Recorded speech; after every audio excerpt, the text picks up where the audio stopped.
ይህ አቶ ብርሃኑ አስረስ ያቀረቡልን መጽሐፍ ዋነኛው ትኩረቱ በ1953 ዓ.ም የተሞከረው መፈንቅለ መንግስት ላይ ነው። እርሳቸው በቦታው ስለነበሩ ተካፋይም ስለሆኑ ያዩትንና የሰሙትን ትውስታቸውን አቅርበዋል። በመፈንቅለ መንግስቱ ሙከራ ላይ ከተካፈሉ ሰዎች መካከል አንዳንዶቹ ትዝታቸውን በመጽሐፍ መልክ ሲያሰፍሩ፣ አንዳንዶቹ ደግሞ ለተመራማሪዎች ቃለ መጠይቅ በመስጠት ትውስታቸውን እንዲመዘገብ አድርገዋል። በእነዚህ ምክንያቶች ስለ ሙከራው ሂደት፣ ስለ ጠንሳሾች፣ ስለ ሌሎች ግንባር ቀደም ተዋናዮችና ከሂደቱ ጋር ተያያዥ ስለነበሩ ሁነቶች፣ ተካፋዮች የስር ሁኔታ፣ የፍርድ ሂደት፣ የሙከራ መዘዝ እና የተለያዩ ጉዳዮች ያለውን ታሪካዊ ግንዛቤ አስፍረውበታል። ስለዚህ አንድ አንባቢ ወይም አንድ ተመራማሪ ይህ አዲስ መጽሐፍ ምን የሚጨምረው ያልታወቀ ነገር አለ ብሎ ቢጠይቅ ተገቢ ይሆናል። በእርግጥም ማን ይናገር የነበረ የታሳሱ ግርግርና መዘዙ፣ ስለ ጭፍጨፋው፣ ስለ ተጨናገፈው መፈንቅለ መንግስት የማይታወቁ አንዳንድ ጉዳዮችን እንድናቅ ያደርገናል። ሁሉንም የዚህ መጽሐፍ አስተዋጽኦች መዘርዘር ባይቻልም አንዳንዶቹን መጥቀስ አስፈላጊ ይሆናል። በመፈንቅለ መንግስቱ ላይ የመጀመሪያውን ጥናታዊ ጽሑፍ በዝርዝር ያቀረበው ሪቻርድ ግሪንፊልድ የተባለ የብሪታንያ ዜጋ ሲሆን በወቅቱ በአዲስ አበባ ዩኒቨርሲቲ ኮሌጅ፣ በኋላ ቀዳማዊ ኃይለ ሥላሴ ዩኒቨርሲቲ፣ ከዚያ ቀጥሎ አዲስ አበባ ዩኒቨርሲቲ የተማሪዎች ዲን የነበረ ሰው ነበር። ከግሪንፊልድ በኋላ አያሌ መጻሕፍትና ምሁራዊ መጣጥፎች ተመራማሪዎችና ተካፋዮች ባሳተሙትም የግሪንፊልድ መጽሐፍ ዛሬም ቢሆን ከፍ ያለ ጠቀሜታ ያለው ሥራ ነው። ይህ መጽሐፍ ነው ለመጀመሪያ ጊዜ የቴሌግራሟን ጉዳይ ያነሳው። ይህች ቴሌግራም የተላከችው ከአፄ ኃይለ ሥላሴ ሲሆን እርሳቸውም የግርማሜ አዲስ አበባ መቆየት ተገቢ እንዳልሆነና በአስቸኳይ ወደ ስራው ማለትም የአውራጃ ገዢ ወደ ነበረበት ወደ ጅጋ ከተማ እንዲሄድ የሚያዙበት ሰነድ ናት። የዚችን ቴሌግራም ወሬ ስለሰሙ ወንድማማቾቹ መንግስቱና ግርማሜ የተሟላ ዝግጅት ባያደርጉም መፈንቅለ መንግስቱን ለማካሄድ ወሰኑ። ስለዚህ ቴሌግራሟ የተነሳችው ለምን በደንብ ሳይዘጋጁ መፈንቅለ መንግስቱን ሞከሩ ለሚለው ጥያቄ መልስ ለመስጠት ነው። ከግሪንፊልድ በኋላ ለአያሌ ዘመናት በከሸፈው መፈንቅለ መንግስት ላይ ምርምር አልተደረገም ነበር። ከግሪንፊልድ በኋላ ለአያሌ ዘመናት በከሸፈው መፈንቅለ መንግስት ላይ ምርምር አልተደረገም ነበር። ዘመኑ ይህን ጉዳይ ለማጥናት የሚያመችም አልነበረም። አብዮት ከፈነዳ በኋላ ሁኔታዎች ተቀያየሩ። የአዲስ አበባ ዩኒቨርሲቲ የድህረ ምረቃ ተማሪ የታሳሱ ግርግር መፈንቅለ መንግስት በህዝብ ይጠራበት የነበረ ስም ነው። የአዲስ አበባ ዩኒቨርሲቲ የድህረ ምረቃ ተማሪ የታሳሱ ግርግር መፈንቅለ መንግስቱ በህዝብ ይጠራበት የነበረ ስም መሆኑ ነው። የዲግሪ ማሟያ ጽሑፍ ቴሲስ ወይም ዲማጽ አድርጎት ጉዳዩን እንደገና በቅርበት አይቶት ነበር።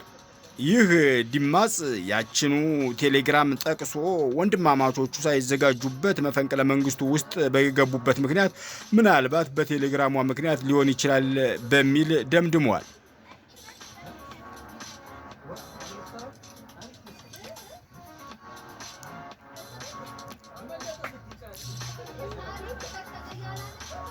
መፈንቅለ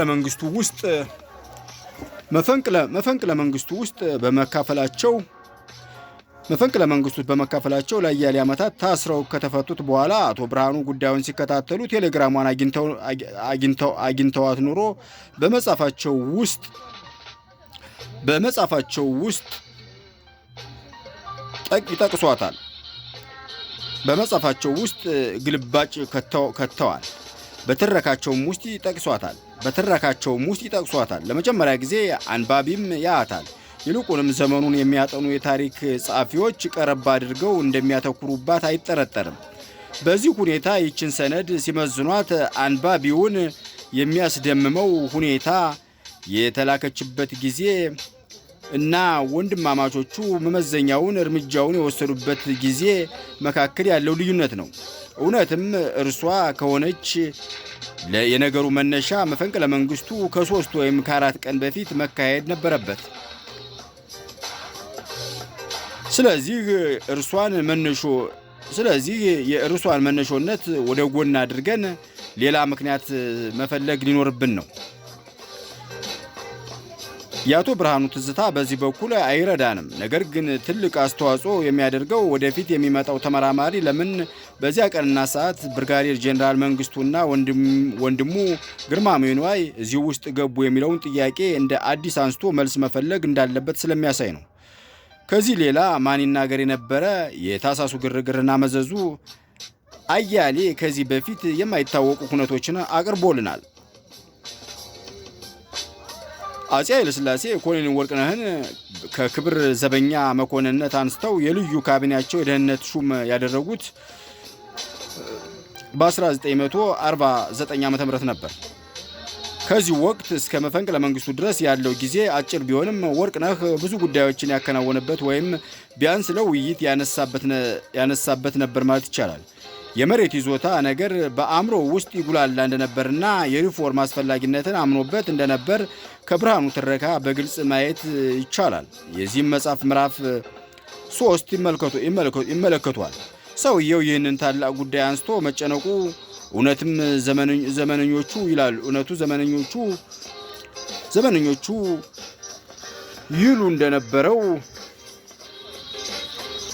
ታላቅ አእምሮ ያለው ሰው እንደነበር ያሳያል። ይሁን እንጂ መፈንቅለ መንግስቱ ባለመሳካቱ የሐሳብ ጅማሮ አየር ላይ ቀርቷል። ከግሪንፊልድ ጀምሮ እስከ አሁን የወጡት ጽሑፎች ከግሪንፊልድ ጀምሮ እስካሁን የወጡት ጽሑፎች ሁሉ የሚስማሙበት ጉዳይ ብርጋዴር ጄኔራል መንግስቱ መፈንቅለ መንግስቱን ማክሰኞ ከሰዓት በኋላ ለመጀመር ከወንድሙ ጋር ሲወስን ኮሎኔል ወርቅነህ እንዳላማከረው ነው። ይህን ሀቅ አቶ ብርሃኑም ያጠናክራሉ። ይሁን እንጂ ከዚህ በፊት በነበሩበት ጊዜ ሶስቱም የመፈንቅለ መንግስትን አስፈላጊነት ተወያይተውበት እንደነበርና ተስማምተውበት እንደነበር መገመት ብቻ ሳይሆን ባለው ማስረጃ መሰረት እንደ ሀቅም መቀበል ይቻላል። በዚያች ቀንና በዚያች ሰዓት መደረጉን ባያውቅና እርሱም ድንገት የመያዝ ያህል በሆነ ሁኔታ ጉዳዩን ቢረዳው ኮሎኔሉ ሳያወላውል ነገሩ ውስጥ ይገባበታል። እዚህ ላይ ነው የአቶ ብርሃኑ ትውስታ አዳዲስ ነገሮችን የሚያመጣልን። በመንግስቱና በወርቅነህ መካከል ታክቲክን አስመልክቶ የሚደረግ ክርክር ሂደቱን ለመረዳት የሁለቱን ሰዎች ባህሪና ምንነት ለመገንዘብ የመፈንቅለ መንግስቱን መክሸፍም ለመግለጽ እጅግ የሚረዳ ነው። የእስራኤልና የአሜሪካ ኤምባሲዎች ዲፕሎማቶች ስለ ወርቅነህ የሚሰጡትን አስተያየት ምን ያህል ፈረንጆቹ ሁኔታው እንደተረዱት የሚያሳይ ይሆናል። ይሁን እንጂ እጅግ ጠቃሚ ቢሆንም ከሁሉ ልቆ የሚወጣው ግን መንግስቱና ወርቅነህ ያደረጓቸው ክርክሮች ናቸው። የወርቅነህ ሐሳብ በአስቸኳይ አንድ መቺ ኃይል ወደ 4ኛ ክፍለ ጦር ኮማንድ ፖስት መሿለኪያ አጠገብ ሂዶ እዚህ ያሉትን ጄኔራሎች ቢቻል መያዝ ካልቻለ መደምሰስ አለበት የሚል ነበር። ይህንን የኮማንዶ ኦፕሬሽንም ካስፈለገ ራሱ ለመምራት ዝግጁ እንደሆነም ገልጾ ነበር። ይሁን እንጂ ጄኔራሉ በማያወላዳ ምክንያት አልተቀበለውም። ጉዳዩም በዚህ ተዘጋ። ይህ ካለመግባባት ወርቅነህ ጎበዝ፣ ፈጣንና ብሩህ አእምሮ የነበረው ሰው እንደነበረ ፍንትው አድርጎ ያሳያል። ስለ እርሱ ተክለሰውነትና ችሎታ ዘመነኞቹ ይሉት የነበረው ሁሉ የሚደግፍ ይሆናል። እውነትም ወርቅነህ ቀላል ሰው አልነበረም። እውነትም አፄ ኃይለ ሥላሴ ሰው መምረጥ ያውቃሉ የሚያሰኝ ነው። የአቶ ብርሃኑ ትረካ ብዙ ነገር አካቷል። ስለ ወርቅነህ አሟሟት የመጀመሪያው ገለጻ የቀረበው በግሪንፊልድ ነበር። ከዚያ ወዲህ አንዳንዶች መጻሕፍት አጠር አድርገው አቅርበውታል። የዚህ መጽሐፍ ደራሲ ግን ለወርቅነህ እጅግ በጣም ታማኝ ስለነበሩ ይህን በጣም የሚያስደንቅ ባህሪያቸው ነው ስለነበሩ አለቃቸው የትና እንዴት እንደወደቀ ስራዬ ብለው ተከታትለው ለማጣራት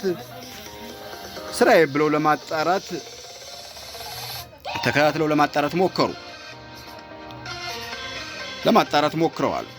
ገለጻቸው ሌሎቹ ባጭሩ ያቀረቡትን ምስክርነት አስፋፍቶ ያቀርባል። የተሻለ ታማኝነትም አለው። ስለዚህ ስለ ኮሎኔሉ አሟሟት ካሁን በኋላ እርግጠኛ ሆኖ መጻፍም ሆነ ማውራት ይቻላል። ማን ይናገር የነበረ የታሳሱ ግርግርና መዘዙ በእነዚህ ከላይ በተዘረዘሩት ምክንያቶች ብቻ ሳይሆን በሌሎችም ጉዳዮች እንዲሁ አስተዋጽኦ የሚያደርግ እጅግ ጠቃሚ የሆነ ታላቅ ትውስታ ነው። ለዚህም ብዙ ዝርዝር ምሳሌዎችን መጥቀስ ይቻላል። የራሳቸው አቶ ብርሃኑ የህይወት ጉዞም ለማህበራዊ ታሪክ ጥናት ጠቀሜታ አለው። እስካሁን አያሌ የዘመኑ ምሁራን የህይወት ታሪካቸውን አቅርበዋል። ማን ይናገር የነበረ የታሳሱ ግርግርና መዘዙ አንድ ተጨማሪ አስተዋጽኦ ይሆናል። ይህ መጽሐፍ ሀገራችን ኢትዮጵያ ሀ ብላ ለውጥ ከመጀመሯ በልሂቃኖቿ መካከል ስለተነሱት የሐሳብ ልዩነቶች የሚያስረዳ ጥሩ መረጃ ነው። ባጭሩ ይህ ሥራ በ20ኛው ክፍለ ዘመን የኢትዮጵያን የፖለቲካና የማህበራዊ ታሪክ የሚያጠኑ ተመራማሪዎች በእጅጉ ሊጠቀሙበት የሚችሉት መጽሐፍ ነው። ሽፈራው በቀለ፣ የኢትዮጵያ ታሪክ ፕሮፌሰር፣ አዲስ አበባ ዩኒቨርሲቲ